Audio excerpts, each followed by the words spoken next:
최강 허리케인 혹은 열대성 저기압이라 불리는 이것은 대서양 또는 태평양 북동부에서 발생합니다. 한편 태풍은 태평양 북서부에서 발생한 열대성 저기압을 말합니다. 태평양 북동부에서 발생한 허리케인은 대서양 허리케인보다 종종 강해질 때가 있습니다.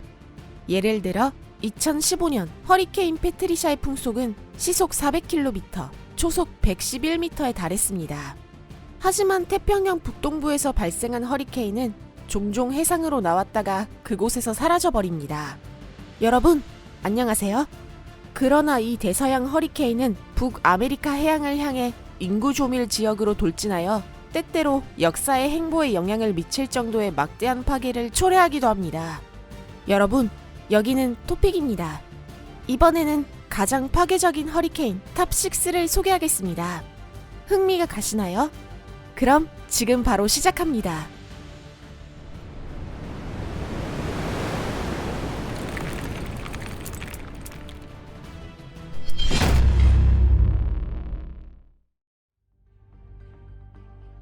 허리케인 데이비드.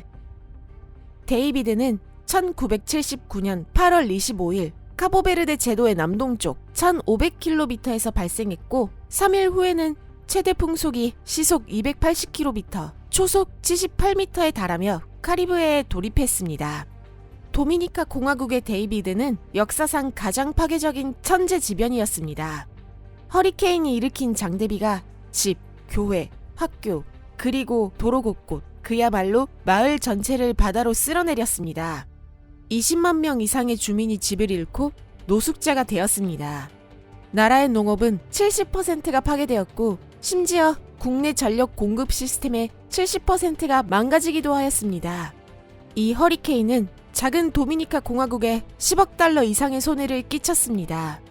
이는 1979년의 평가 기준에 미루어 봤을 때 또한 이 나라의 예산 규모로 미루어 봤을 때 정말 믿을 수 없을 정도로 큰 액수입니다. 바람과 홍수가 남서해안을 말 그대로 파괴해 섬의 거의 모든 집이 무너졌고 주민의 약 80%가 길거리에 나앉는 신세가 됐으며 바나나와 야자나무, 수확 전체를 망쳤습니다. 도미니카는 경제공황에 빠졌고 국가는 공황에서 회복하는데 몇 년이라는 시간이 걸렸습니다. 허리케인 플로라. 허리케인 플로라는 1963년 9월 29일 동부 카리브해를 무섭게 덮쳤습니다. 트리니다드 토바고 공화국의 토바고 섬을 습격한 플로라는 밀려오는 거대한 파도로 스카바라 항구의 무수한 배들을 가라앉혔습니다. 집중호우로 인해 몇 시간 만에 3,000채 이상의 집이 부서졌습니다. 그러나 여기서 가장 중요한 점은 이 허리케인이 전체 코코넛 야자의 절반을 멸종시켰다는 점입니다. 토바고 섬은 결국 이 타격에서 벗어나지 못했고 이후 농업에서 관광으로 강제이행하는 상황을 겪어야만 했습니다. 이처럼 허리케인은 토바고 섬의 역사를 영원히 바꿔버렸습니다. 도미니카 공화국의 플로라는 역사상 가장 큰 천체지변입니다.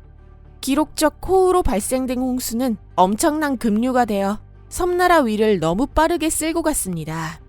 그 결과 허리케인의 횡포가 끝난 뒤에도 도미니카 공화국 영토의 1만 평방킬로미터는 몇 달 동안 완전히 물에 잠겨 있었습니다.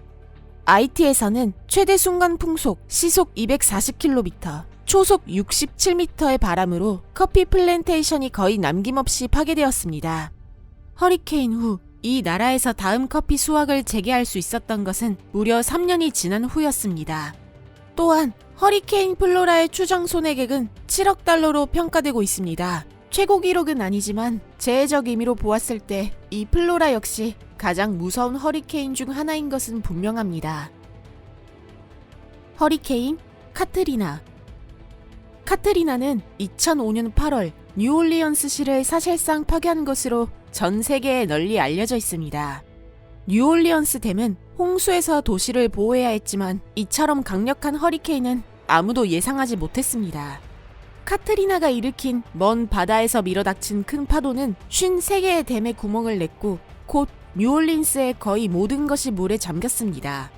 100만 도시에서 약 80%의 주민들은 그나마 대피에 성공했지만 수만 명의 사람들은 살 곳도 없고 먹을 것도 없는 채 물도 없이 남겨졌고 미 육군과 주병이 오랜 시간에 걸쳐 사람들을 구출했습니다. 하지만 손해를 본 것은 뉴올리언스뿐만이 아니었습니다. 카트리나의 최대 순간 풍속은 시속 280km, 초속 78m에 달했으며 그 파괴력을 잃지 않고 미시시피주 해안에서 240km 안쪽까지 침입했습니다. 그리고 허리케인은 해안에서 반마일, 800m에 있는 미시시피의 거의 모든 건물을 날려버렸습니다. 주에서는 수천 에이커의 숲이 파괴되었고 16개의 자연공원이 붕괴되어 폐쇄됐으며 희소한 동식물 등이 있는 유명한 숲원은 완전히 물에 잠겼습니다. 허리케인은 100만 명 이상이 자신의 집을 버리고 다른 주로 이전하게 만들었으며 이는 미국 역사상 가장 큰 국내 이주였습니다. 카트리나의 추정 손해액은 무척 방대한데 약 1250억 달러인 것으로 평가받고 있습니다. 이는 역사상 가장 비싼 값을 치른 허리케인입니다. 2017년 허리케인 하비도 미국에 비슷한 정도의 손해를 끼쳤지만 이 허리케인은 카트리나만큼 큰 재앙을 초래하진 않았습니다. 허리케인 마리아. 마리아는 2017년 9월 카리브해의 북동부를 유린하며 여러 나라에 걸친 지역에 916억 1000만 달러의 손해를 입혔습니다. 시속 240km, 초속 67m에 달한 바람으로 인해 순식간에 섬나라 도미니카 지배 98%가 파괴되었습니다. 농업 용지는 눈 깜짝할 새에 사라지고 말았습니다. 많은 사람들은 자연의 맹위 이후 꼬박 이틀 동안 도미니카는 이제 끝이라고 생각했습니다. 해당 기간 동안 지역 통신이 완전히 차단되어 있었기 때문입니다. 도미니카가 당한 참상과 무관하게 푸에르토리코의 전기계통, 전화 및 셀룰러 방식 통신, 그리고 인터넷 통신은 사실상 완전히 파괴됨으로써 허리케인 마리아는 전 세계 사람들의 기억에 남게 됩니다. 허리케인은 9월 20일 푸에르토리코를 강타하며 무시무시한 풍속으로 발달했습니다. 어느 정도 발달했는지 정확히는 알 수 없습니다. 풍속을 측정하는 레이더는 시속 233km, 초속 65m를 기록했고 이후 이 바람에 의해 파괴되었기 때문입니다. 허리케인은 몇 시간 만에 섬 전체 340만 주민을 정전 상태로 만들었습니다. 유감스럽게도 문제는 전기와 셀룰러 방식 통신뿐만이 아니었습니다. 마리아는 주택, 도로를 처참하게 부셔버렸고 라펠라의 연안지구를 사실상 완전히 파괴했으며 또 토아비하시는 몇 시간 사이에 홍수로 완전히 침수돼 육군에 의해 가까스로 주민 구출에 성공했습니다. 자연의 맹위 후 몇 달 동안은 국내 많은 지구가 통신도 전기도 없이 물바다로 남아 있었습니다. 농업은 막대한 손해를 입었습니다. 수백만 개의 커피나무마저 전멸했으니 산업 분야의 완전 부흥에는 어쩌면 앞으로 10년은 더 걸릴지도 모릅니다. 허리케인 미치. 허리케인 미치는 1998년 10월 29일부터 11월 3일까지 안정된 최대 풍속 시속 285km, 초속 79m로 온두라스를 전진해 하마터면 완전히 이 나라를 멸종시킬 뻔했습니다. 엄청난 바람, 13m의 높은 파도, 멈출 수 없는 집중호우가 무려 8만 채의 가옥을 망가뜨렸습니다. 게다가 많은 사람들은 파도가 밀려올 위험 때문에 아직 남아있는 집에서도 뛰쳐나올 수밖에 없었고 당시 전체 인구의 20%를 차지하는 약 1,500만 명의 사람들은 집을 잃었습니다. 자연의 맹위의 재앙은 온두라스를 경제성장 면에서 50년 전으로 되돌려 버렸습니다.